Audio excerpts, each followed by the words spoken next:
Billionaire asked a woman who lost her baby to feed his newborn and knew she was his childhood love. Before we begin, drop a comment telling us which city you're watching from. And once the story ends, don't forget to rate it from 0 to 10. Oh, and make sure to follow our channel for more stories like this. Now sit back and enjoy every detail. The fluorescent lights of St. Mary's Hospital cast harsh shadows across Lucian Thorne's face as he paced the sterile corridor. At 39, he was accustomed to boardrooms where his word was law, to five-star hotels where every detail bent to his will. But here, in this maze of white walls and antiseptic smells, he was just another man stripped of all control. His Armani suit, usually immaculate, was wrinkled from 3 sleepless days. His dark hair, normally styled to perfection, fell across his forehead in disheveled waves. The emerald eyes that had charmed investors and intimidated competitors now held nothing but raw desperation.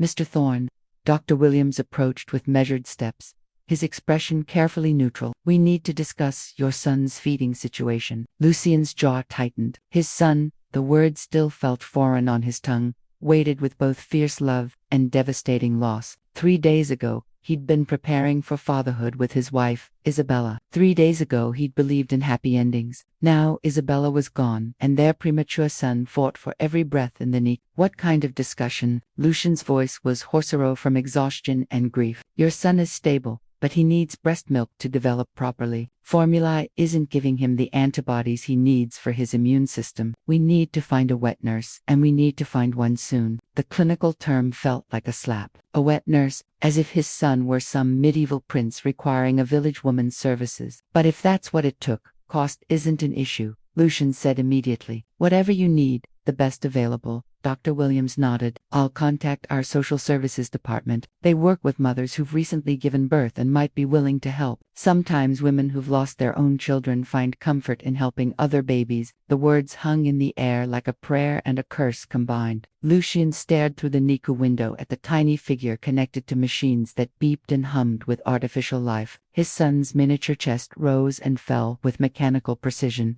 but Lucian could see the fragility in every shallow breath. "How long do we have?" he asked. "Days, not weeks. His current weight is concerning, and his immune system needs the support that only breast milk can provide."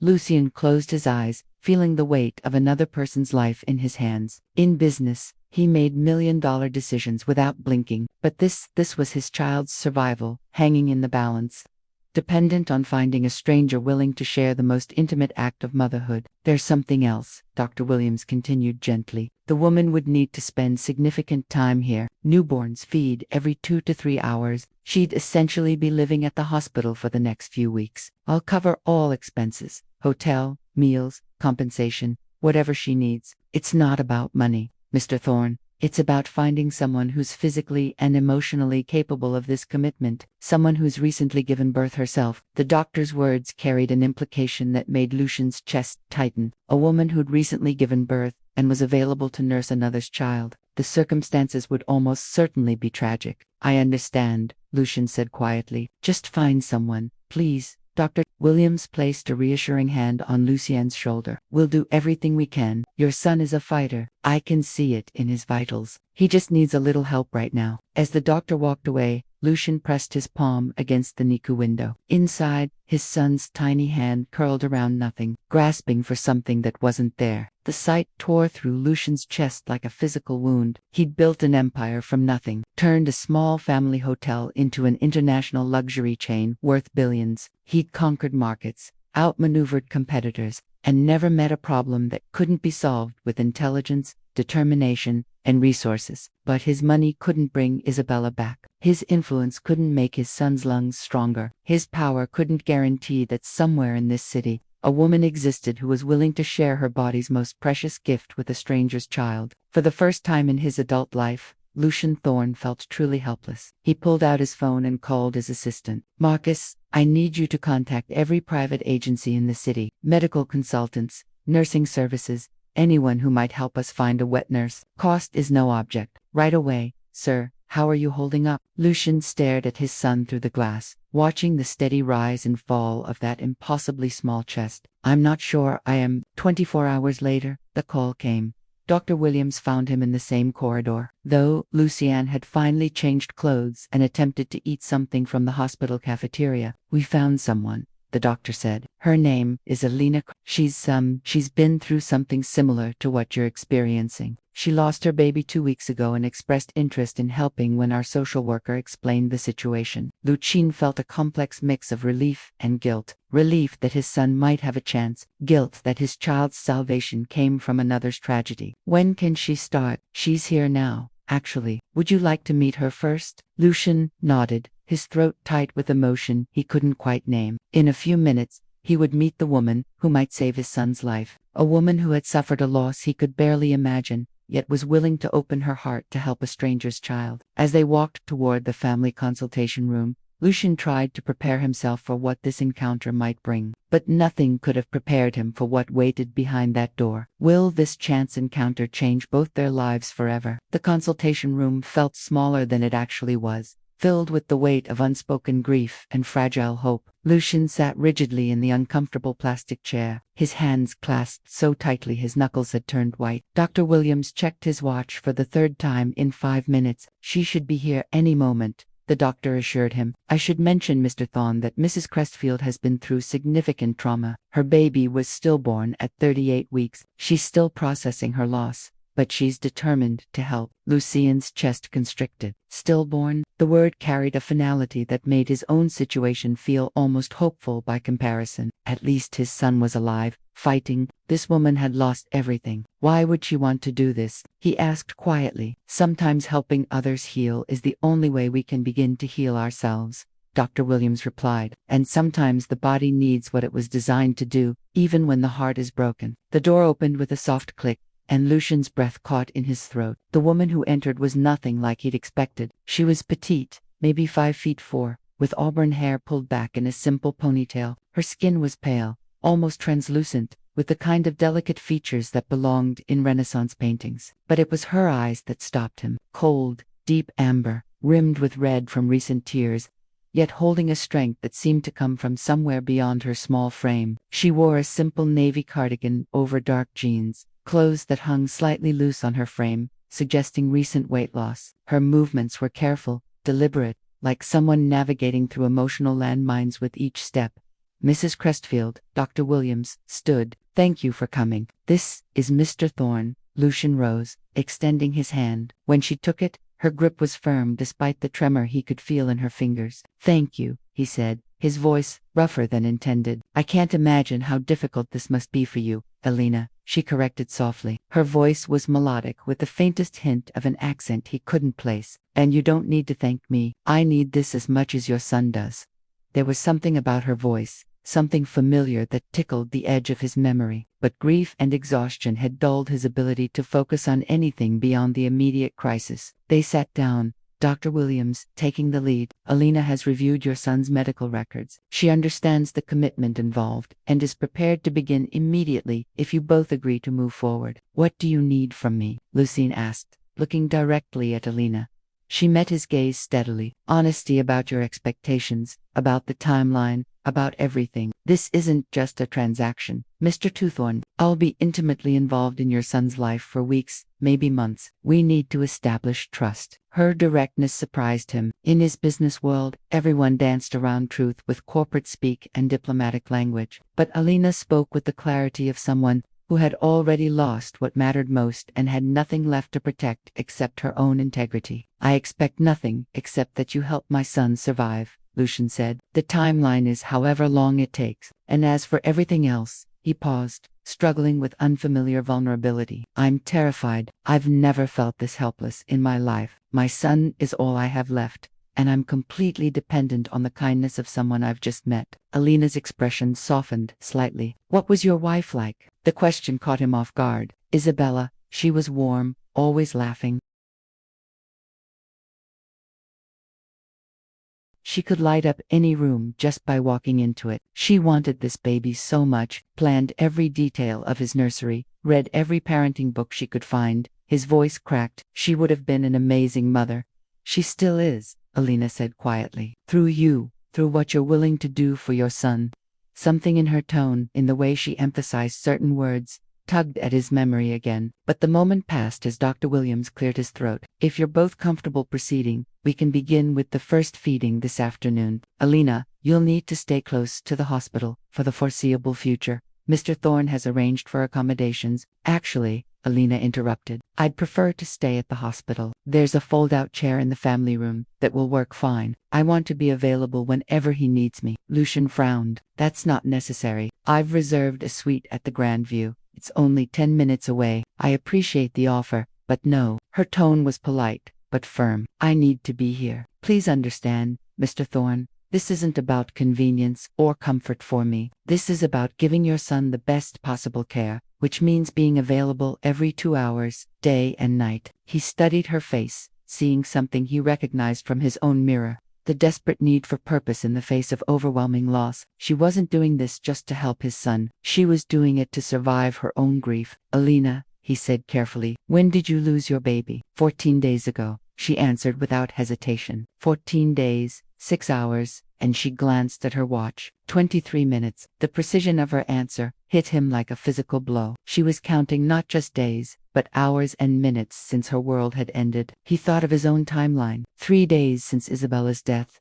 3 days since his son's premature birth. His grief was still raw and immediate. Hers had settled into the kind of detailed accounting that came with prolonged agony. What was your baby's name? He asked for the first time. Her composure cracked slightly. Emma. Emma Rose. She was perfect. 10 fingers, 10 toes, the most beautiful little face. She just couldn't breathe. The parallel was devastating. Her baby couldn't breathe and died. His baby couldn't breathe, but lived. The cruel randomness of it made his chest burn with anger and guilt in equal measure. I'm sorry, he said, meaning it with every fiber of his being. Alina nodded, wiping away a tear that had escaped despite her efforts. Your son is going to live, Mr. Thorne. I can feel it. Some babies are fighters from the very beginning. Emma wasn't strong enough for this world, but your son, he has something to fight for. What does he have to fight for? Lucian asked, genuinely curious about her perspective. You, she said simply. A father who's willing to humble himself to ask for help. A father who's sitting in this room instead of hiding in his office. A father who looks at his son through that window like he's the most precious thing on earth. Her words carved something open in his chest. He hadn't thought of himself as a good father. He'd been focused entirely on his failures, his inability to save Isabella, his powerlessness to heal his son's premature lungs, his complete ignorance about babies and parenting. Are you ready to meet him? Alina asked, standing. Your son. The way she said your son carried a reverence that made Lucian's throat tight. She wasn't just offering to feed his child. She was offering to love him, at least for as long as he needed her. As they walked toward the NICU, Lucian felt the first stirring of something that might eventually become hope. This woman, this stranger who had suffered an unimaginable loss, was willing to pour her grief into healing. She was willing to give his son what her own child had never needed. But as they approached the NICU doors, Lucian couldn't shake the feeling that there was more to Alina Cressfield than tragic circumstance and generous spirit. Something about her felt like a half-remembered dream, a melody he'd heard long ago, but couldn't quite recall. He was about to discover just how right he was. The NICU hummed with quiet efficiency, a symphony of monitors and ventilators that had become the soundtrack to Lucian's new reality. Nurses moved with practiced grace between the rows of incubators, each containing someone's miracle or heartbreak. Lucian led Alina to the far corner, where his son's incubator sat beneath a warming lamp. The baby looked impossibly small against the white blankets, his chest rising and falling with the assistance of a nasal cannula that delivered supplemental oxygen. Tiny sensors dotted his translucent skin connected to machines that tracked every vital sign. He's beautiful, Alina whispered, her voice filled with genuine wonder. She pressed her palms against the incubator's plastic walls, studying the miniature features with the intensity of someone memorizing every detail. Look at those eyelashes and his little fingers. They're so perfect. Lucian found himself seeing his son through her eyes for the first time, not as a collection of medical concerns and statistical probabilities, but as a tiny person with his own distinct characteristics. The baby's hair was dark like his own, but fine and wispy. His nose was small and slightly upturned, reminiscent of Isabella's profile in their wedding photos. He doesn't have a name yet, Lucian admitted. Isabella and I had a list, but after I couldn't decide, it felt wrong to choose without her. Alina nodded thoughtfully. Names have power. He'll tell you what his name is when he's ready.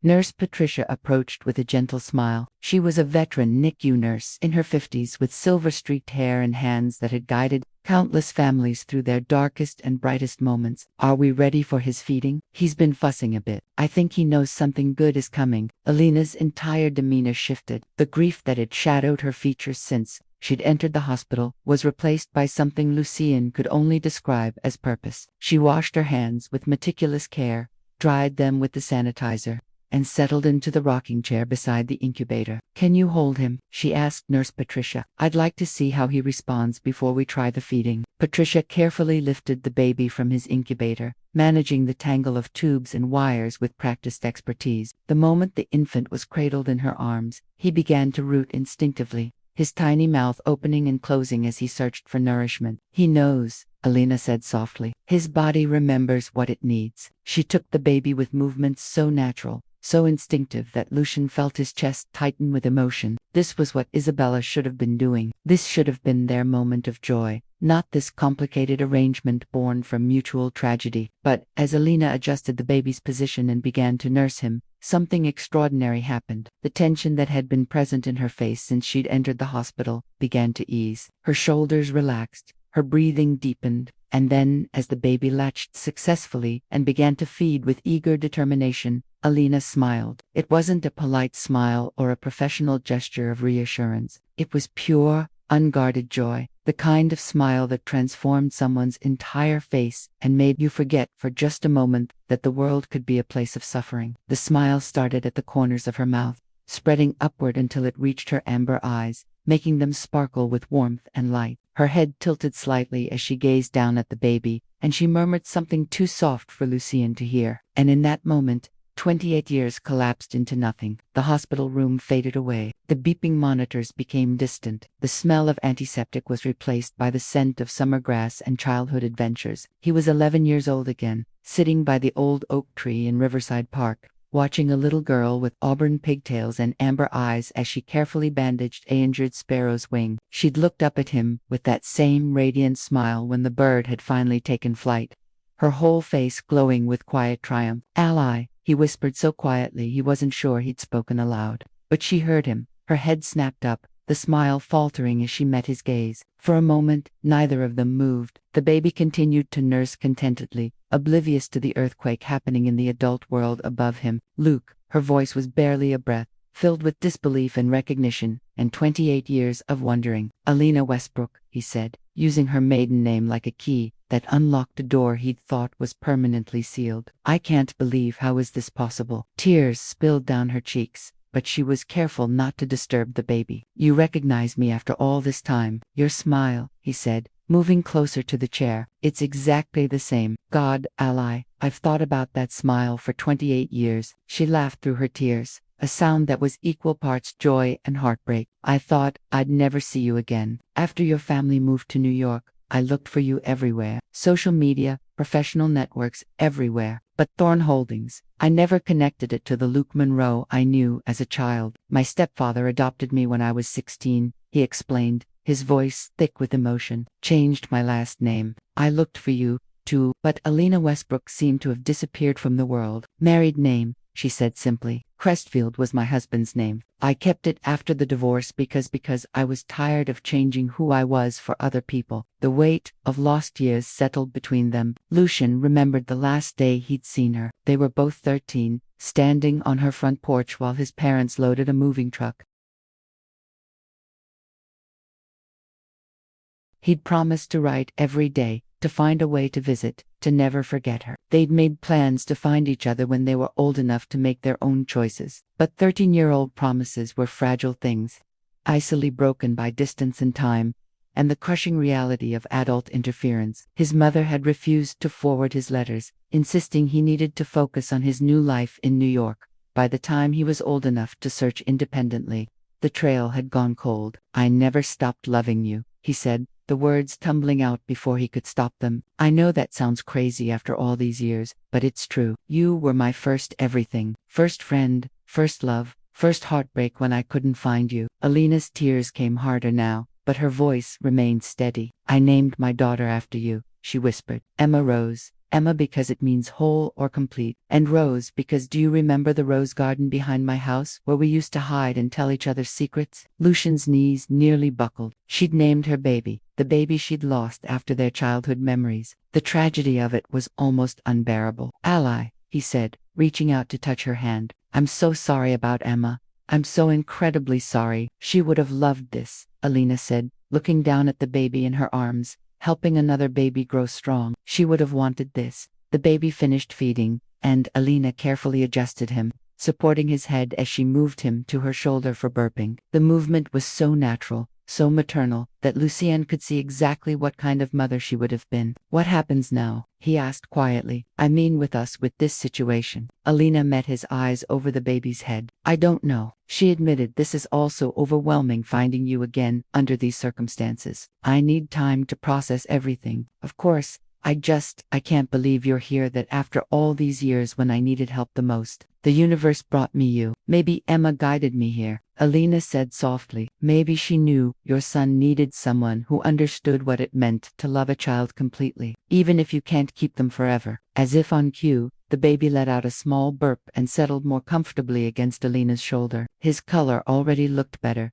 his breathing more relaxed. The first feeding had been a complete success, but for Lucian, the true miracle wasn't just that his son was getting the nourishment he needed. It was that the woman providing it was the same person he'd been searching for, consciously or unconsciously, for most of his adult life. As Alina prepared to put the baby back in his incubator, Lucian realized that nothing would ever be the same. His son's survival was no longer the only thing hanging in the balance. The return of his childhood love under these impossible circumstances had changed everything. The question now was whether they could find a way forward that honored both their shared past and their complicated present. 3 weeks had passed since that life-changing moment of recognition, and the NICU had become their shared world. The baby, whom they had finally named Oliver after Lucian's grandfather, was thriving under Elena's dedicated care. His weight had increased steadily, his breathing had strengthened, and the doctor spoke optimistically about his discharge in another few weeks. But the growing health of Oliver seemed inversely related to the emotional distance that had developed between Lucian and Alina. They maintained a careful politeness, a professional courtesy that felt almost cruel given their history. They discussed feeding schedules and medical updates. They coordinated their time at the hospital with the precision of business associates. They were unfailingly considerate of each other's needs and space. What they didn't do was acknowledge the 11-year-old boy and 7-year-old girl who had sworn eternal friendship under a summer sky, who had been separated when they were 13. Alina had thrown herself into caring for Oliver with the devotion of a mother, arriving every morning at 7 and staying until late evening. She'd established routines, learned his preferences, could soothe his cries with a gentleness that made Lucian's chest ache with gratitude, and something deeper he refused to name. You don't have to stay so late, he told her one evening, as she prepared for Oliver's 9 o'clock feeding. The NICU was quieter at night, dimly lit, and peaceful. Most of the other families had gone home to dinner and normal lives. I want to, she replied, settling into the rocking chair that had become hers by unspoken agreement. His nighttime feedings are important for establishing his circadian rhythms. She spoke with the authority of someone who'd researched every aspect of infant care, though Lucian suspected her knowledge came from preparing for Emma, rather than caring for Oliver. Every piece of information she shared felt like a gift from the daughter she'd lost to the son who was thriving. Alina, he said carefully, using her full name, as he'd been doing since their reunion, we need to talk about practical matters. When Oliver comes home in a few weeks, what's your plan? She focused on adjusting Oliver's position, not meeting his eyes. I'll continue nursing him for as long as he needs it. The doctor recommended at least 6 months for optimal immunity development. That's not what I meant, and you know it. Then what did you mean? Her tone was neutral, professional. But Lucian caught the slight tightness around her eyes that had always appeared when she was trying not to cry. Even as children, Alina had been determined not to let others see her tears. I meant, where will you live? What will you do for work? How do we navigate this situation given our history? Alina finally looked at him, her amber eyes steady but guarded. Our history is exactly why we need to keep this simple. Luke, you're grieving your wife. I'm grieving my daughter. Oliver needs care, and I can provide it. Everything else is just complication we can't afford right now. The way she said his childhood nickname felt like a door closing. She wasn't rejecting their past exactly, but she was making it clear that their past couldn't be their present. You're right, he said, though the words felt like swallowing glass. But that doesn't answer the practical questions. I've been thinking about the penthouse apartment. The top floor has been vacant since I've been using it for storage. We could set it up as a separate living space for you. Complete privacy, your own entrance, but close enough that you could care for Oliver around the clock. Alina was quiet for so long that Lucian wondered if she was going to respond at all. Oliver had fallen asleep in her arms, his tiny face peaceful and content. That's very generous, she said finally. But I think it would be better if I found my own place nearby, maybe something within walking distance. Alina, be practical. You haven't worked since. He stopped himself before saying since Emma died, but they both knew what he meant. Let me help. It's the least I can do, considering what you're doing for Oliver. What I'm doing for Oliver, I'm also doing for myself, she said quietly. You need to understand that this isn't charity or self-sacrifice. Caring for him is helping me heal. There it was. The truth. They'd been dancing around for 3 weeks. She wasn't just helping his son, she was using his son to survive her own grief. The arrangement was as much about her need to mother a child as it was about Oliver's need for nourishment. I understand, he said, but that doesn't change the fact that you're giving up your life to save his. The apartment offer stands, no strings attached, just practical convenience. Alina shifted Oliver to her shoulder, rubbing his back with practiced circles. Can I think about it? Of course. They fell into the familiar silence that had characterized most of their interactions lately. Comfortable in some ways, painful in others. They were both trying so hard not to complicate an already impossible situation that they'd created a strange limbo of suppressed emotion and careful distance. Do you remember? Alina said suddenly, the summer we tried to build that treehouse in the oak tree behind my house.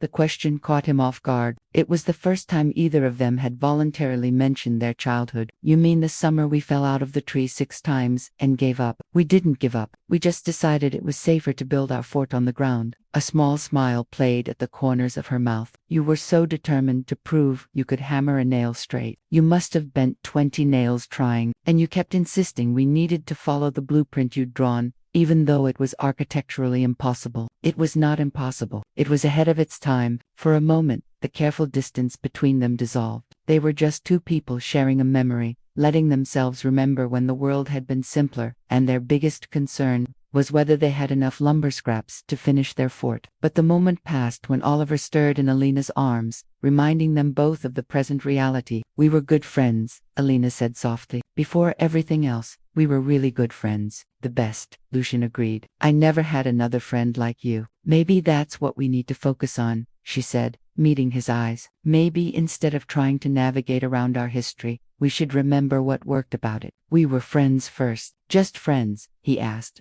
though he wasn't entirely sure what answer he was hoping for. For now, she said, and something in her tone suggested she was making a conscious choice, rather than stating a preference. Oliver needs stability and consistency. We need to heal from our losses. Everything else can wait.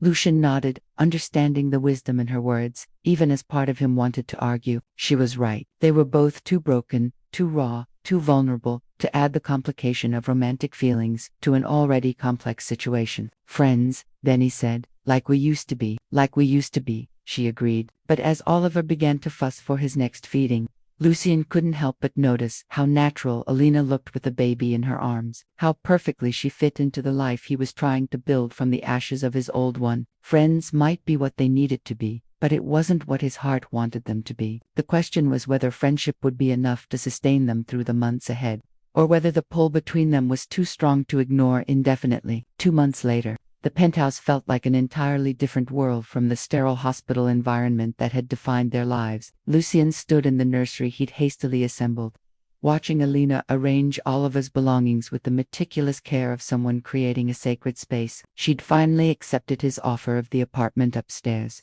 though she'd insisted on paying rent, a symbolic amount that he'd agreed to rather than argue. The compromise had become typical of their relationship, practical solutions wrapped around carefully maintained boundaries. The monitor is connected to your phone and mine, Alina explained, adjusting the baby camera for the third time. And I've programmed the feeding schedule into both our calendars. He's still waking every 3 hours, but Dr. Williams thinks he might start sleeping longer. Stretches soon.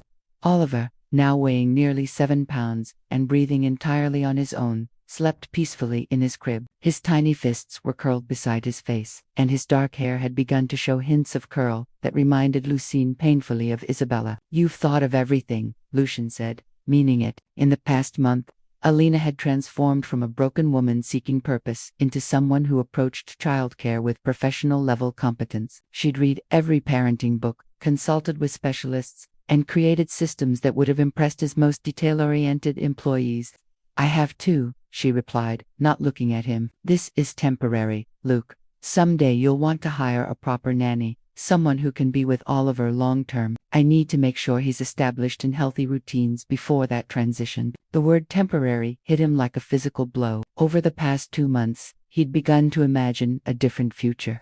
One where Alina wasn't just Oliver's nurse, but a permanent part of their lives. But she'd been consistent in framing her role as transitional healing for both herself and Oliver until they were both strong enough to move forward separately. "What if I don't want a nanny?" he asked carefully. "What if I want you to stay?" Alina finally turned to face him, her amber eyes reflecting a sadness that had become familiar. "Luke, we've talked about this. I can't build my whole life around caring for your son. That wouldn't be healthy for any of us. Especially Oliver. He needs to bond with you as his primary caregiver. He can bond with me while also having you in his life. As what?" The question hung in the air between them, loaded with implications neither was ready to address. Before Lucian could answer, Oliver began to fuss, not quite crying, but making the soft sounds that indicated he was waking up and would soon be hungry. Alina moved to the crib with the fluid grace of someone who'd made this journey hundreds of times. "Hey, little love," she murmured, lifting Oliver and automatically checking his diaper. "Someone's ready for dinner, isn't he?" Lucian watched her settle into the rocking chair they'd moved from the hospital, watched Oliver immediately calm at the sound of her voice and the familiar comfort of her arms. This scene had become the rhythm of their days. Oliver's needs,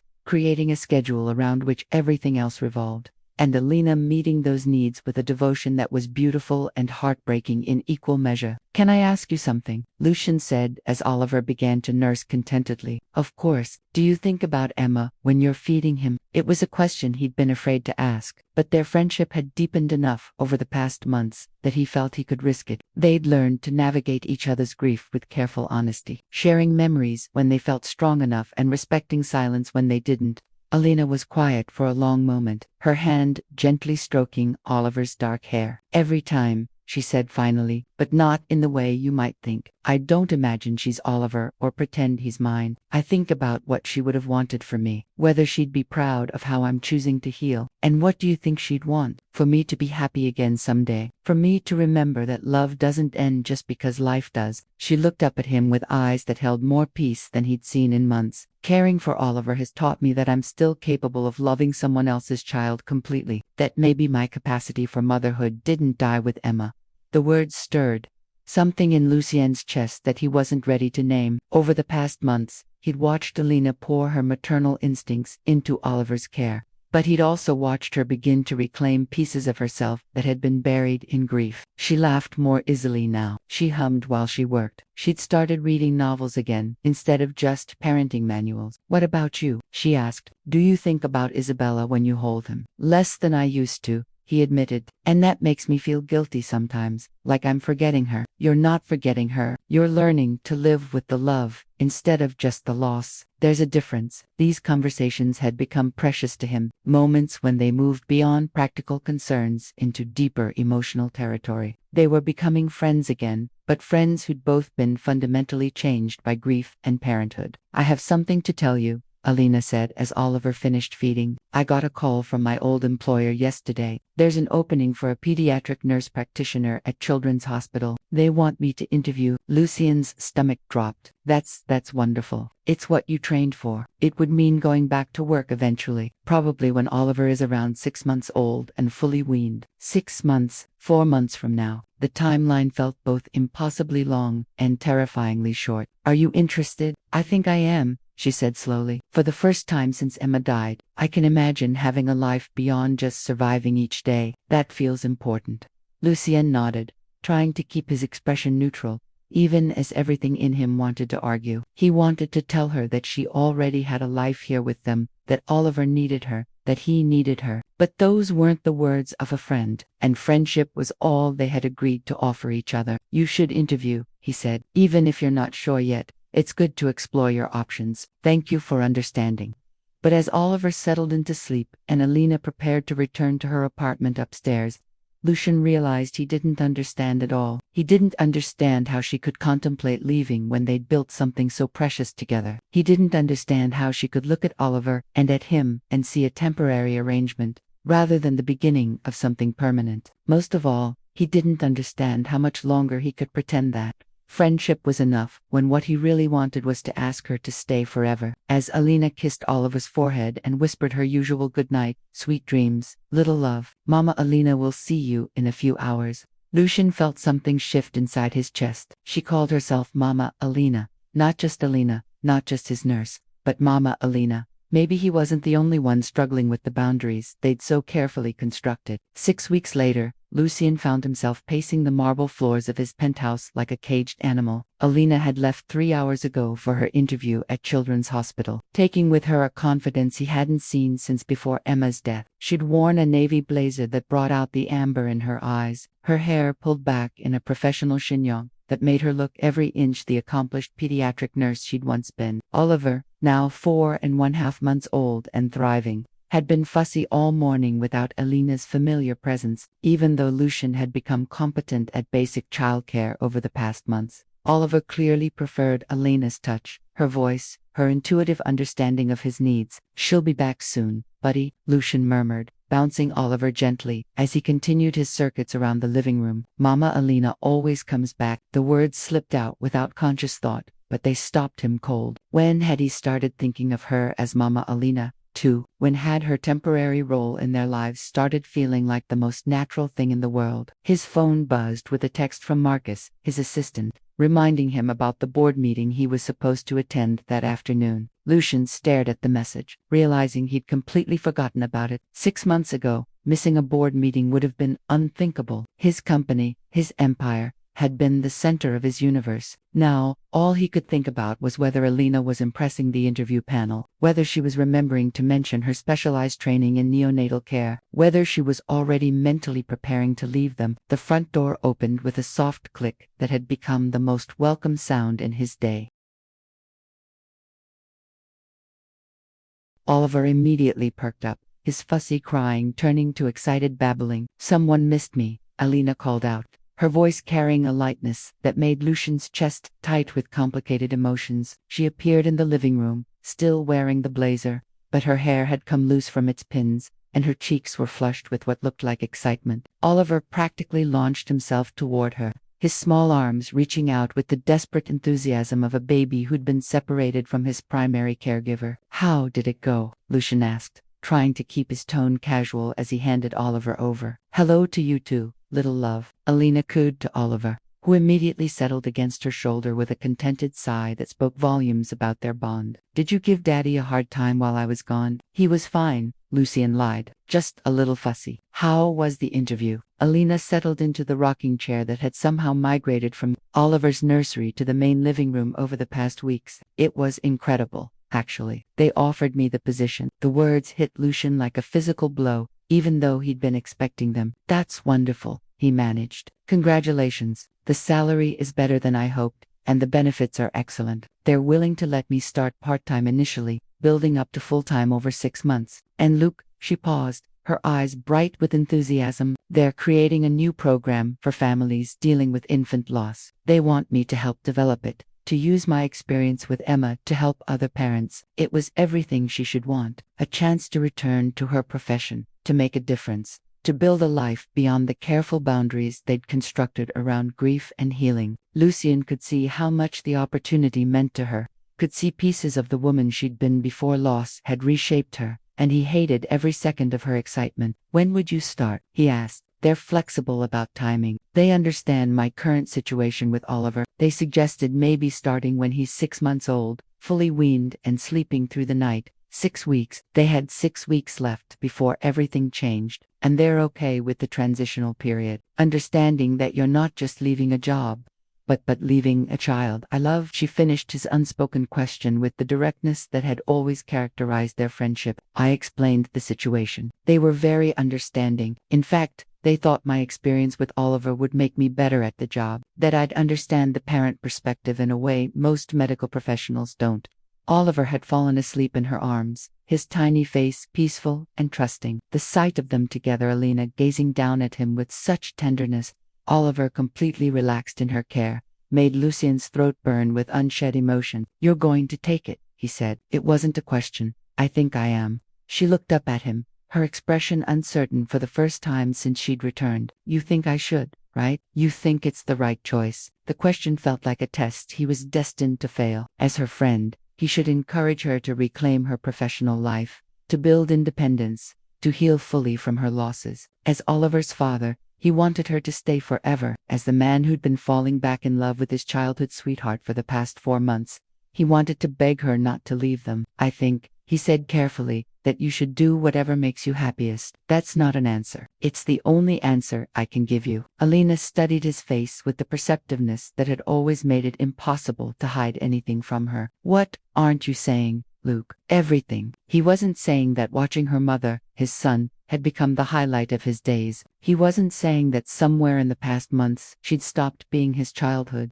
friend and become the woman he couldn't imagine living without. He wasn't saying that the thought of losing her again felt like losing Isabella all over again, except this time it would be by choice rather than tragedy. "I'm saying that you've given us 4 months of your life," he said instead. "You've helped Oliver become the healthy, happy baby he is today. You've given me time to learn how to be a father. You don't owe us anything more than that. And if I wanted to give you more..." The question was so quiet he almost missed it. "What do you mean?" Alina shifted Oliver to her shoulder, using the movement to avoid meeting Lucian's eyes. "What if the job isn't what I want anymore? What if what I want is to stay here with you and Oliver?" The words hung between them, loaded with possibilities that neither had dared voice until this moment. "As what?" Lucian asked, echoing her question from months earlier. "I don't know," she admitted, "but I know that the thought of leaving Oliver, leaving both of you, makes me feel sick. And I know that when they offered me the job, my first thought wasn't excitement, it was panic." Lucian moved closer to the rocking chair,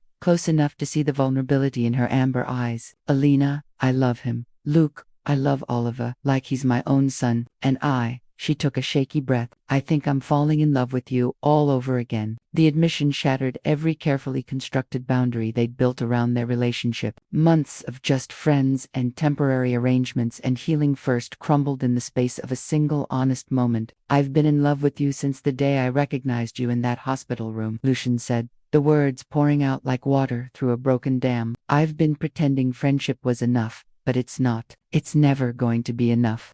They stared at each other across the small space between them, Oliver sleeping peacefully in Alina's arms, unaware that his world was about to change in the most fundamental way possible. The silence stretched between them, heavy with years of suppressed longing and the weight of words that couldn't be taken back. Oliver stirred slightly in Alina's arms, making the soft sounds of a baby transitioning between sleep cycles, but neither adult moved to disturb the fragile moment. "Luke," Alina whispered, her voice trembling with uncertainty. "What are we doing?" "I don't know," he admitted, moving closer until he could reach out and touch her cheek. Her skin was warm beneath his fingers, real and present in a way that made everything else fade into background noise. "All I know is that I can't pretend anymore. I can't watch you hold my son and not want you to be his mother. I can't listen to you talk about leaving and not want to fight for you to stay." "We said we'd be friends," she reminded him, though her voice lacked conviction. "We said we needed to heal first. That Oliver needed stability. Oliver has stability. Look at him." Lucian gestured to the sleeping baby, completely relaxed and content in her arms. He's never known a world where you weren't his primary caregiver. In his mind, you are his mother. The words hung between them, truth and longing wrapped together in a way that made Alina's eyes fill with tears. Don't say that unless you mean it, she said. Don't say that if you're going to change your mind when the novelty wears off.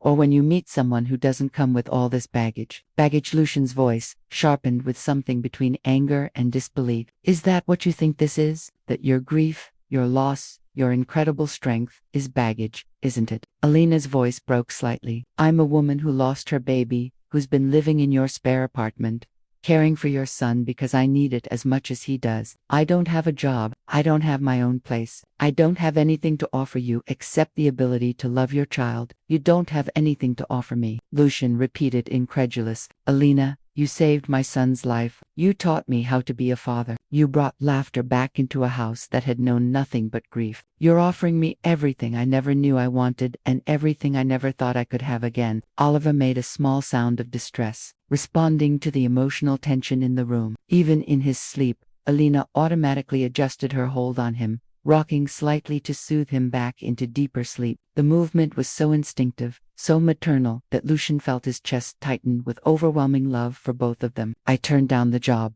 Alina said suddenly, her voice barely above a whisper. What? I called them back while you were in the shower earlier. I told them I couldn't accept the position. Lucian stared at her, processing the implications of her words. Because of what you just told me. Because you want to stay. Because I couldn't imagine walking away from this life we've built together. Because when I think about my future, I can't picture it without you and Oliver in it. She looked up at him, her amber eyes bright with unshed tears. Because I realized that what we have here isn't temporary or transitional. It's home. The word hit Lucian like a revelation. Home. Not the penthouse with its expensive furniture and panoramic views, but this Alina in the rocking chair with Oliver in her arms, late-night feedings and shared laughter, and the quiet contentment of a family created from loss and healing. I love you, he said, the words coming out rougher than he intended. I love you and I love watching you, love my son, and I want us to be a family, a real family, even though we're both broken, she asked. Especially because we're both broken. We know what it means to lose everything. We know how precious this is. Alina carefully stood still holding Oliver, and moved to place him in the portable bassinet they kept in the living room for moments like this. The baby settled without waking. One tiny fist curled near his face, completely secure in his small world. When she turned back to face Lucian, there were tears streaming down her cheeks. But her expression held a hope he hadn't seen since before Emma's death. I'm scared, she admitted. I'm scared that if we try this and it doesn't work, I'll lose both of you. I'll lose Oliver. And I'm scared that if we don't try, I'll spend the rest of my life wondering what we could have been. Lucian reached for her hands, threading their fingers together. But I'm more scared of letting you walk away again. We can't go back to being children, Luke. We can't pretend the last 28 years didn't happen, or that we don't both carry scars from losing the people we loved most. I don't want to go back, he said firmly. I want to go forward with you, with Oliver, with whatever family we can build together. Alina searched his face, looking for something. Doubt, hesitation, the kind of uncertainty that might mean he'd change his mind when the emotional intensity of the moment faded. But all she saw was the same steady determination that had characterized the boy she'd fallen in love with at 7 years old, now tempered by the wisdom and strength of a man who'd survived unimaginable loss. Okay, she whispered. Okay, yes, let's try. The space between them disappeared as Lucian pulled her into his arms, holding her close enough to feel her heartbeat against his chest. She fit against him perfectly, as if the years in pain and separation had been nothing more than a long detour, bringing them back to where they'd always belonged. I love you, too, she murmured against his shoulder. I love you, and I love Oliver, and I want to spend every day for the rest of my life showing you both how much. When Lucian pulled back to look at her face, he saw the woman she'd been at 7, brave and fierce and full of love, merged seamlessly with the woman she'd become through loss and healing. He saw his future in her amber eyes, saw the family they could create together, saw the possibility of happiness he'd thought was lost forever. Their first kiss was gentle, tentative, weighted with 28 years of separation and 4 months of careful friendship. But as Alina's arms wound around his neck and he deepened the kiss, it became something more urgent, a claiming, a promise, a declaration that they were done pretending to be anything less than what they'd always been to each other. When they finally broke apart, both breathing hard, Oliver chose that moment to wake with a soft cry that quickly escalated into full-fledged hunger demands. Someone has perfect timing. Alina laughed, wiping away tears she didn't remember shedding. Just like his parents, Lucian said, and then stopped, realizing what he'd said. I mean, parents, Alina repeated softly, testing the word. I liked the sound of that. As she lifted Oliver and settled into the rocking chair for his evening feeding, Lucian watched his son latch, immediately watched Alina's face soften into the expression of complete contentment that had become so familiar. This was his family, imperfect, born from tragedy, built on second chances and stubborn love. But as Alina began to hum softly to Oliver, the same lullaby she'd sung to him every night for months, Lucian felt a shadow of unease creep into his perfect moment. They'd crossed a line tonight that they couldn't uncross. They'd committed to trying to build something real together. The question now was whether the world would let them keep what they'd found, or whether the past had one more cruel twist waiting to destroy their fragile happiness. 3 weeks had passed since that life-changing evening, and Lucian had never been happier. Their transition from friends to lovers had been surprisingly natural, as if they were simply remembering how to be the people they'd always been meant to become. Alina had moved her belongings from the upstairs apartment into his master suite, and Oliver's nursery had been relocated closer to their bedroom. They moved through their days with the easy rhythm of a family that had been together for years rather than months. Morning feedings while coffee brewed, shared laughter over Oliver's increasingly animated expressions, quiet evenings planning their future together. Lucian had even started working from home more often, delegating responsibilities he'd never trusted to anyone else. For the first time in his adult life, his business empire felt less important than the small, perfect world he'd built within his penthouse walls. I have something for you, he said one evening after Oliver had settled into his longest stretch of sleep. They were curled together on the couch, Alina's head on his shoulder, both of them savoring the peaceful quiet that had become precious. More something, she teased, gesturing to the fresh flowers he'd had delivered that morning, the professional massage therapist he'd booked for her that afternoon, the endless small gestures that had characterized his courtship over the past weeks. This is different, he said, reaching into his jacket pocket. His fingers closed around the small velvet box he'd been carrying for 3 days, waiting for the right moment. Alina sat up, her eyes widening as she recognized the shape and implications of what he was holding. Luke, before you say anything, he said quickly, I know this might seem fast to other people. I know we've only been together romantically for 3 weeks. But the truth is, I've been in love with you for 28 years. The only thing that's fast about this is how long it took me to find you again. He opened the box, revealing a vintage Art Deco engagement ring with a central emerald surrounded by diamonds. The stone caught the lamplight, throwing green fire across the white gold setting. It was my grandmother's, he explained. She always said it should go to the woman who brought magic back into our family's life. I can't think of anyone who fits that description better than you. Alina stared at the ring, her amber eyes filling with tears. It's beautiful, she whispered. But Luke, are you sure? Are you absolutely sure this is what you want? I want to marry you, he said simply. I want to adopt Oliver legally, so he's yours in every way that matters. I want to give you more children if you want them, or be content with just Oliver if you don't.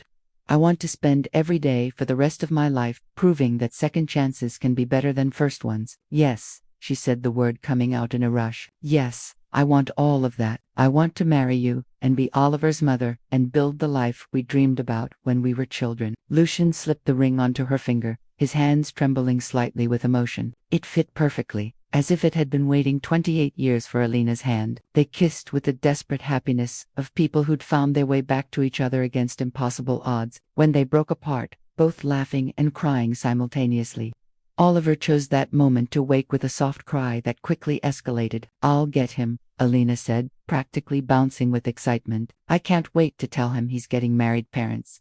As she hurried toward the nursery, Lucian stared at his phone, realizing he should call someone, share this news with someone who mattered. But the list of people who truly understood what this meant was surprisingly short. His parents were dead. Isabella's family had cut contact after her death, and his business associates were just that. Associates, not friends. His phone rang before he could decide who to call first. The number was unfamiliar, but something about it nagged at his memory. Lucian Thorne, he answered. Luke, "Oh my God, I can't believe I finally found you." The voice hit him like a physical blow, female, familiar, carrying an excitement that made his stomach clench with sudden dread. "Who is this?" he asked, though part of him already knew. "It's Sophia, Sophia Chen. Well, it's Sophia Morrison now, but you knew me as Sophia Chen from Madison Prep. We dated senior year." Lucian's blood turned cold. Sophia Chen, the girl he dated for 8 months during his final year of high school, the relationship that had ended when she'd moved to California for college, the girl who'd called him 3 weeks into their freshman year to tell him she was pregnant, then called back 2 weeks later to say she'd miscarried, except now, 21 years later, she was calling him with an excitement that suggested something very different had happened. "Sophia," he said carefully, "it's been a long time. How did you get this number?" "I've been looking for you for months," she said, her words tumbling over each other. "Ever since Daniel turned 21 and started asking questions about his father. Luke, we need to talk in person. There's something I should have told you years ago, Daniel." The name hit him like a sledgehammer to the chest. "What are you talking about?" "I didn't miscarry, Luke. I was 18 and scared, and my parents threatened to disown me if I didn't handle the situation. They sent me to live with my aunt in Portland until after the baby was born. I gave him up for adoption to a wonderful family." But her voice broke slightly. "But he's been looking for his biological parents and he found me 6 months ago. He wants to meet you." The world tilted sideways. Lucien gripped the phone so hard his knuckles turned white, his mind racing through the implications of what she was telling him. "You're saying I have a son," he said slowly. "A 21-year-old son that you've kept secret for 21 years. I know how this sounds. I know you must be angry. But I was so young, and my parents—" "Where are you?" he interrupted. "We're here in New York. Daniel and I flew in this morning. We're staying at the Marriott near Central Park. Luke, he looks just like you. Same eyes, same stubborn chin. There's no doubt he's yours." From the nursery, Lucian could hear Alina's soft voice as she soothed Oliver back to sleep.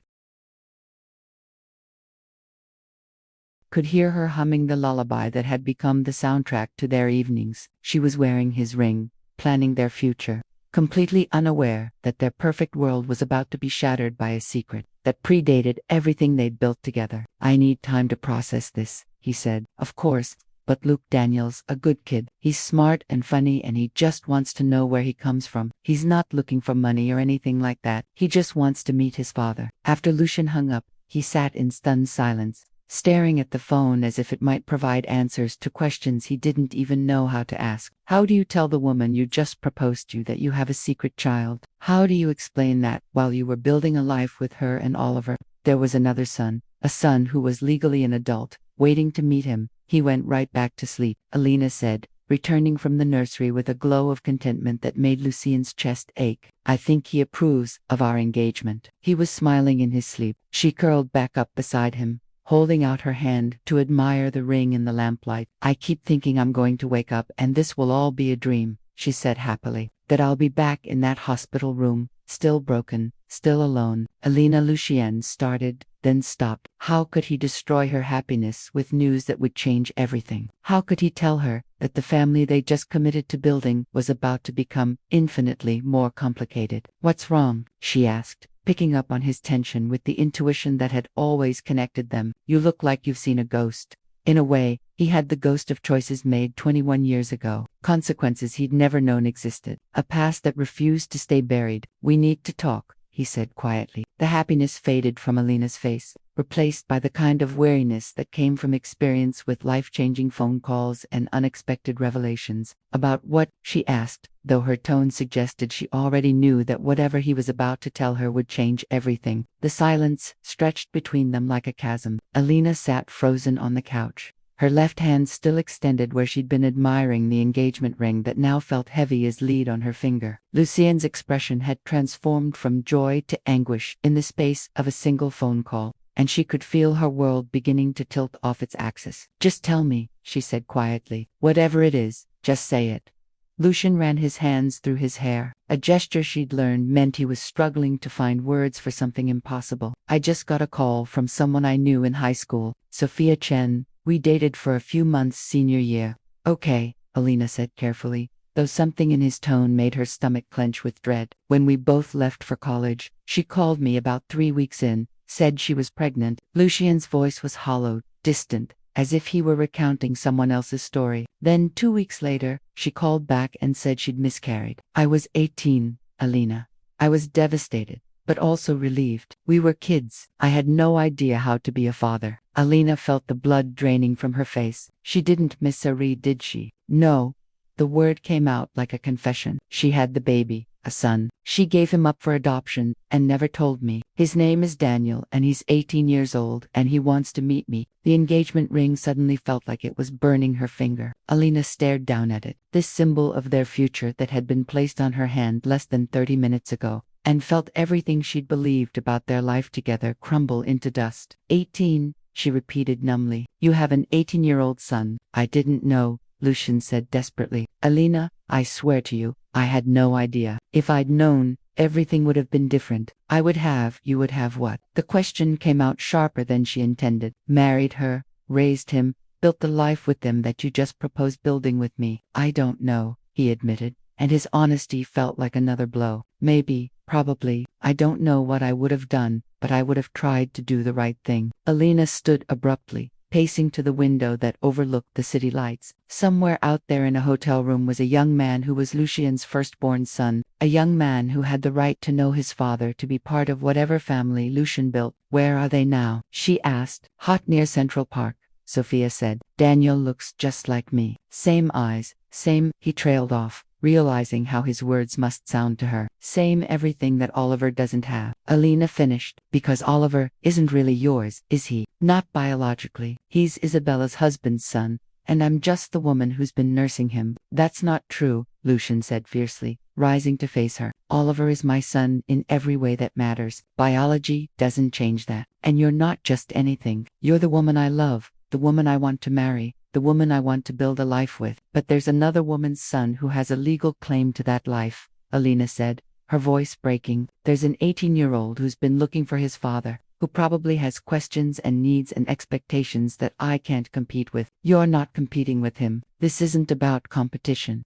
Alina laughed bitterly. Isn't it, Lucian? Look at this from my perspective. I fell in love with you again partly because of how you loved Oliver, how you were willing to do anything to save him. But Oliver isn't your biological child, and I'm not his biological mother. We're both substitutes for what you really lost. You're not a substitute for anyone, Lucian said, crossing to her. You're the woman I've loved since I was 11 years old. Daniel's existence doesn't change that. It changes everything. The words exploded out of her with more force than she intended. It changes the story we've been telling ourselves about second chances and destined love. Maybe the reason you never found the right woman to marry, the right woman to have children with, is because your heart always knew there was already someone out there, a son you needed to find. That's not what this is. Then what is it? Alina demanded. Because from where I'm standing, it looks like the universe is telling us that we were deluding ourselves, that this perfect little family we built was never meant to be permanent. From the nursery, Oliver began to cry, not his hungry cry or his sleepy fussing, but the distressed wail of a baby who could sense tension even through walls. Alina moved toward the sound automatically, but Lucian caught her arm. Don't, he said. Don't use Oliver as an excuse to run away from this conversation. I'm not running away, she said, pulling free. I'm taking care of the child who needs me right now. The child who doesn't have biological parents fighting over him.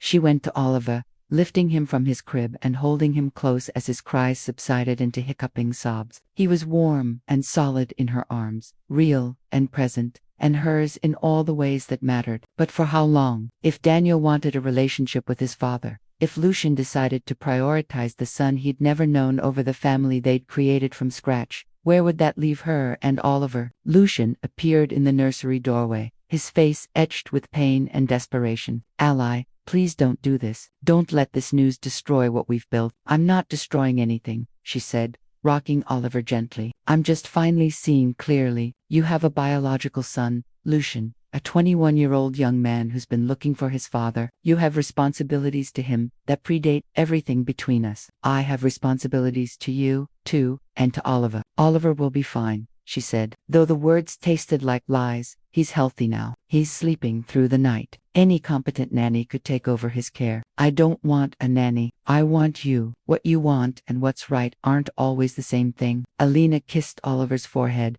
breathing in the baby scent that had become as essential to her as oxygen. Daniel has the right to know his father. He has the right to your time, your attention, your love. I won't be the woman who stands in the way of that. You don't have to stand in the way of anything. There's room in our lives for Daniel and for us. Is there? Alina met his eyes across the small space of the nursery. Because I spent 18 years being someone's second choice, I won't do it again. Not even for you. The reference to her ex-husband hung between them, adding another layer of complexity to an already impossible situation. Lucian knew about David. Knew about the marriage that had slowly crumbled under the weight of emotional distance and competing priorities. You're not anyone's second choice, he said. You're my first choice, my only choice. Until an hour ago, Oliver was your only son, she replied. Now he's not. Things change, Luke. People's priorities change. Oliver had fallen back asleep in her arms, but Alina continued to hold him, drawing comfort from his peaceful weight. Tomorrow, everything would be different. Tomorrow, Lucian would meet the son he'd never known, and she would have to figure out where she and Oliver fit in a picture that had suddenly become much more complicated. Are you breaking up with me? Lucian asked quietly. Alina looked down at the engagement ring, its emerald fire dimmed in the soft nursery lighting. I'm giving you space to figure out what you really want, what you really need, without the pressure of managing my feelings or protecting what we've built here. I don't need space. I know what I want. You think you know, she corrected, but you haven't met him yet. You haven't looked at your biological son and seen your own features reflected back at you.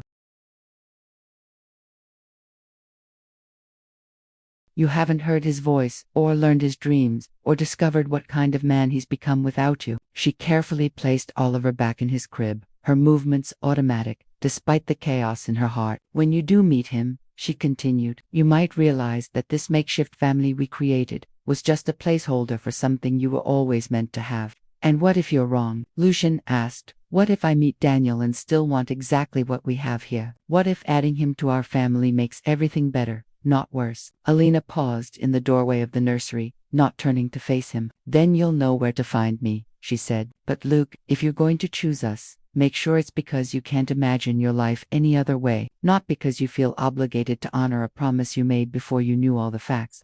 As she walked past him toward their bedroom, her bedroom, she supposed now, Alina felt the weight of the ring on her finger like a reminder of how quickly happiness could transform into heartbreak. She'd learned to live with loss, but she'd never learned to live with being someone's consolation prize, and she wasn't about to start now. 2 days later, Lucian sat in the elegant lobby of the Marriott Hotel, his hands clasped so tightly his knuckles had turned white. He'd barely slept since Alina had quietly moved back to the upstairs apartment, taking only her clothes and leaving everything else, including the engagement ring, which she'd placed on his nightstand like a question mark. Oliver had been inconsolable the first night, crying for hours despite Lucian's attempts at comfort. The baby seemed to sense that his world had shifted, that the woman who'd been his primary caregiver for the past 8 months was suddenly maintaining careful distance.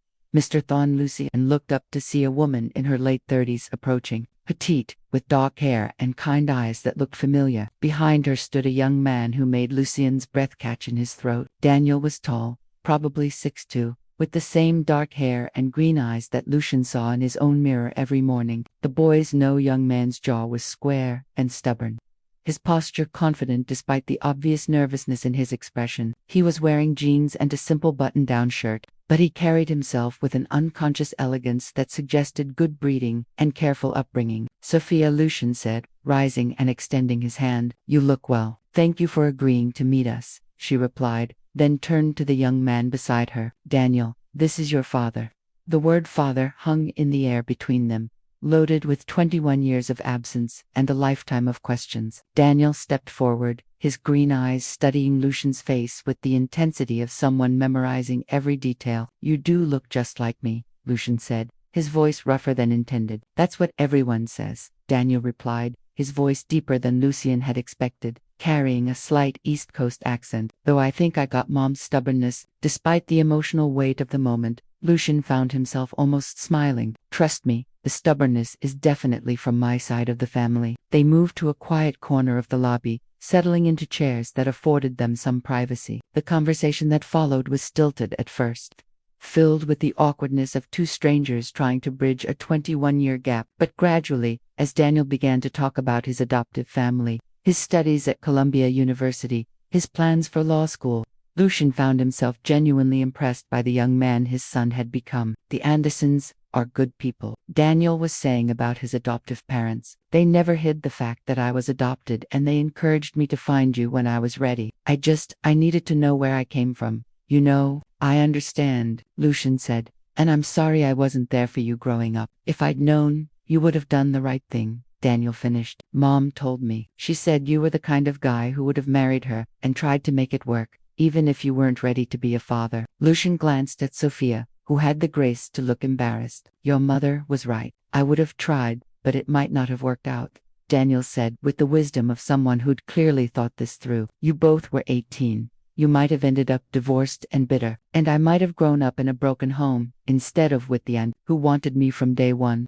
The maturity in his son's voice caught Lucian off guard. This wasn't a boy looking for a father figure or demanding explanations for abandonment. This was a young man who'd been loved and raised well, seeking connection rather than confrontation. What do you want from me? Lucian asked gently. I mean, what kind of relationship are you hoping for? Daniel was quiet for a moment, considering. Honestly, I'd like to get to know you, maybe have dinner sometimes, talk about family history, understand where certain traits come from. I'm not looking for a father in the traditional sense. Dad Anderson filled that role, but I'd like to have you in my life if you're open to it. The simplicity of the request was both relief and heartbreak. No demands for financial support, no anger about missed birthdays or graduations, no expectations that couldn't be met, just a young man wanting to know his biological father. I'd like that, too, Lucian said, meaning it very much. They talked for another hour, sharing stories and beginning the delicate process of building a relationship from scratch. When it was time to leave, Daniel stood and extended his hand again. Thank you for meeting me, he said. I know this must be overwhelming.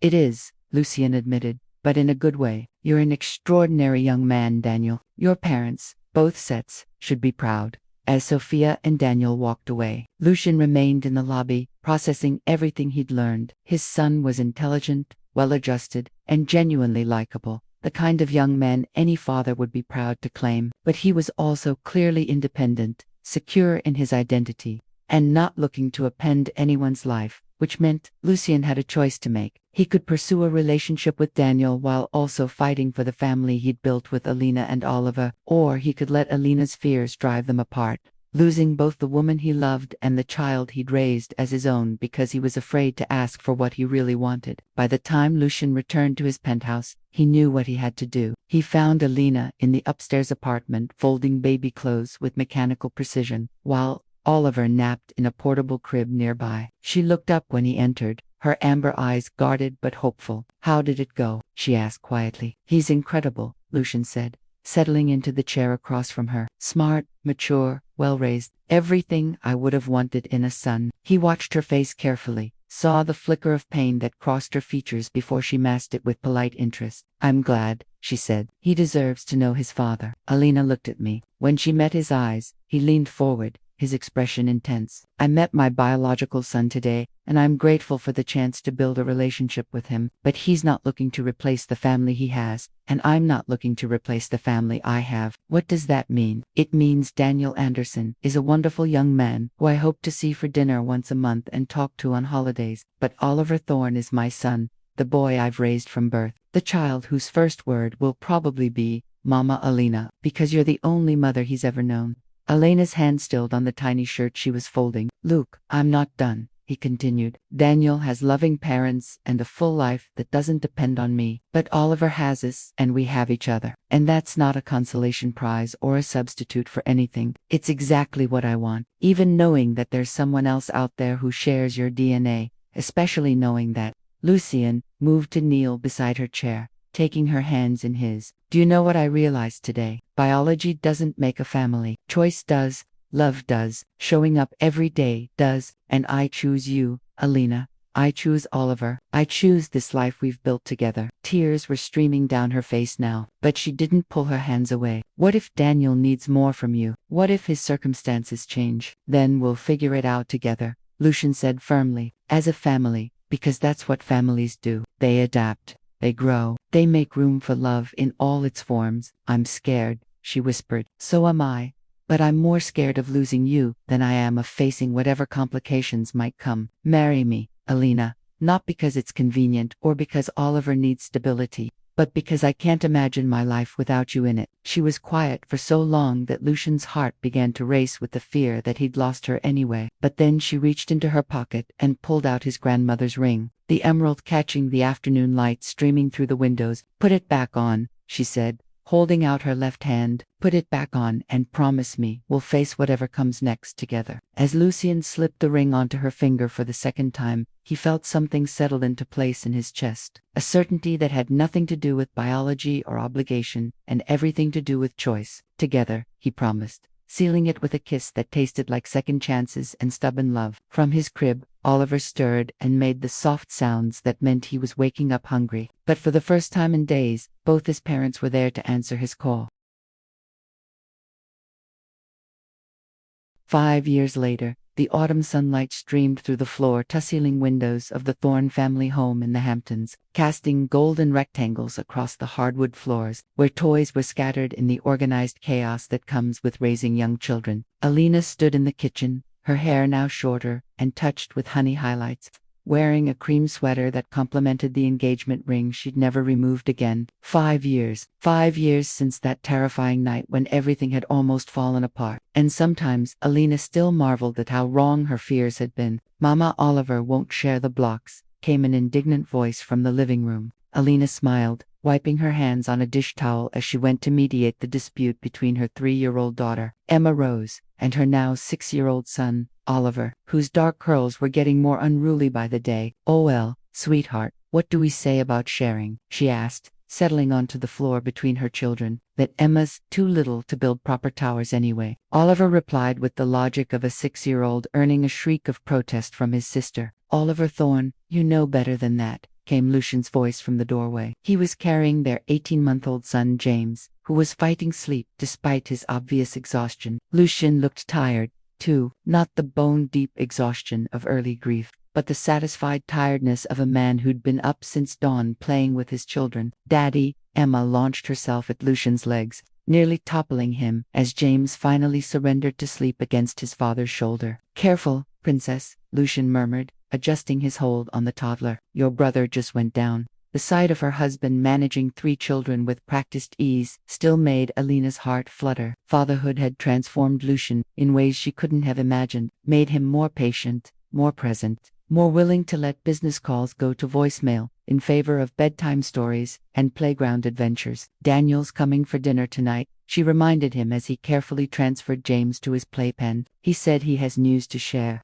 "Good news, I hope," Lucian said, settling onto the floor beside Oliver, and immediately being recruited to help build an elaborate block castle that would undoubtedly be destroyed by Emma within minutes. Daniel had become a regular fixture in their lives over the past 5 years, though in a way that complemented rather than complicated their family dynamic. He called Lucy and Luke rather than Dad, came for monthly dinners, and sent thoughtful gifts on birthdays and holidays. Now 26 and a successful attorney at a prestigious Manhattan firm, he'd found his own path while maintaining the connection they'd built. More importantly, he'd become a beloved uncle figure to Oliver, Emma, and James, someone who could play elaborate games and give piggyback rides without the responsibility of daily discipline and bedtime routines. "He's probably going to tell us he's finally proposing to Rebecca," Alina said, referring to the brilliant pediatric surgeon Daniel had been dating for 2 years. "I saw the way he was looking at engagement rings when we went shopping last month." "About time," Lucian replied, helping Oliver place a particularly precarious block on top of their tower. "Though I'm not sure Rebecca knows what she's getting into,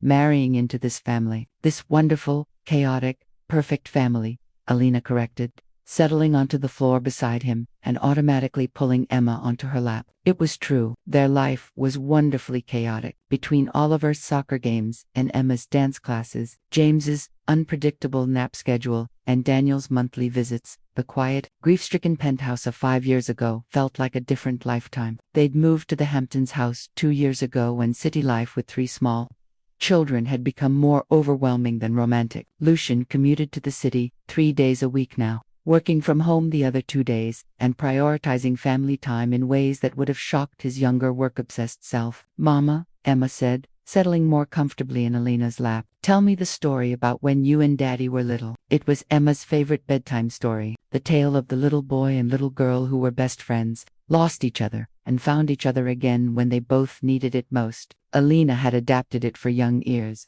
focusing on the friendship and adventure, rather than the grief and loss that had brought them back together. Well, Alina began, once upon a time, there was a little boy named Luke, who lived next door to a little girl named Ali. As she told the familiar story, Lucian watched his wife and daughter with the kind of contentment that had snuck up on him gradually over the years. He'd expected happiness to feel more dramatic, more like the intense emotion of their early romance. Instead, it felt like this: quiet moments on autumn afternoons, the sound of children's laughter, the easy intimacy of a woman who knew all his stories and loved him anyway. And they lived happily ever after, Emma prompted. Even though she knew how the story ended, they lived lovingly ever after, Alina corrected gently, a phrase she'd started using when Emma had asked why stories always ended with happiness instead of love. Because sometimes life is sad or scary or difficult, but if you have love, you can get through anything. Like when James was sick last month, Oliver asked, referring to a bout of pneumonia that had terrified them all. Exactly like that, Lucian said, reaching over to ruffle Oliver's hair. We were scared, but we took care of each other, and everything turned out fine. Because we're a family, Emma said, with the certainty of a 3-year-old who'd never known anything but security and love. Because we're a family, Alina agreed, meeting Lucian's eyes over their daughter's head. Later that evening, after Daniel had indeed announced his engagement to Rebecca, after the children were finally asleep, after the dishes were done and the toys were picked up, Lucian and Alina found themselves on the back porch, sharing a bottle of wine and watching the stars appear in the clear autumn sky. Do you ever think about how different things could have been? Alina asked, settling into the crook of his arm on the porch swing they'd installed the previous summer. Different how? If Daniel had found you earlier, if Sophia had told you the truth from the beginning, if we'd never lost Isabella and Emma, if any of the painful things hadn't happened. Lucian considered the question seriously, as he always did when Alina ventured into philosophical territory. Sometimes, he admitted, but then I think about Emma Rose in there, who wouldn't exist if we hadn't gone through everything we went through. Or James, who's exactly the baby we needed when we were ready for him. Or even Oliver, who might not have survived if you hadn't been broken in exactly the right way to heal him. You think our pain served a purpose? I think our pain taught us to recognize joy, he said, pressing a kiss to the top of her head. I think it taught us not to take any of this for granted. Alina was quiet for a moment, listening to the distant sound of waves and the closer sound of James stirring briefly in his monitor before settling back into sleep. I have something to tell you, she said finally, her voice carrying a note that made Lucian shift to look at her face. Good news, or challenging news, depends on how you feel about even more wonderful chaos, she said, smiling up at him with the same radiant expression that had stopped his heart in a hospital room 6 years ago. Understanding dawned in his eyes, followed immediately by joy so intense it made his chest ache. Really, I found out this morning. I wanted to wait until Daniel's dinner was over to tell you how far along. 8 weeks, maybe 9. I see Dr. Martinez on Thursday. Lucian pulled her closer, burying his face in her hair and breathing in the scent that had become home to him. Another baby, another chance to witness the miracle of love creating life, of a family expanding to make room for one more heart. Are you happy? Alina asked, though his expression had already answered her question. I'm terrified, he admitted. For kids ally, we're going to be outnumbered, but happy, he confirmed, sealing it with a kiss that tasted like wine and promises. And the kind of love that grows stronger with every test it survives. Above them, the stars wheeled in their ancient patterns, indifferent to human joy and sorrow, but somehow blessing it all the same. In the house behind them, 3 children slept peacefully, secure in the knowledge that they were loved and wanted and cherished. And in the spring there would be 4. From loss had come love, from love had come family, from family had come the kind of happiness that didn't promise perfection but promised presence. The commitment to show up for each other day after day, in whatever circumstances life brought their way. It was, Alina thought as she settled more deeply into Lucian's embrace, exactly the kind of love story she dreamed of as a little girl, hiding in rose gardens and building impossible treehouses with her best friend. Some dreams, it turned out, were worth waiting 28 years to come true. Would you have made the same choice to fight for love despite the complications? Your participation means a lot to the channel. Please share your thoughts in the comments. Thank you for watching. If you enjoyed the story, please subscribe to our channel and leave a comment below letting us know what you thought. Your feedback and support mean a lot to us. Stay tuned for more exciting stories.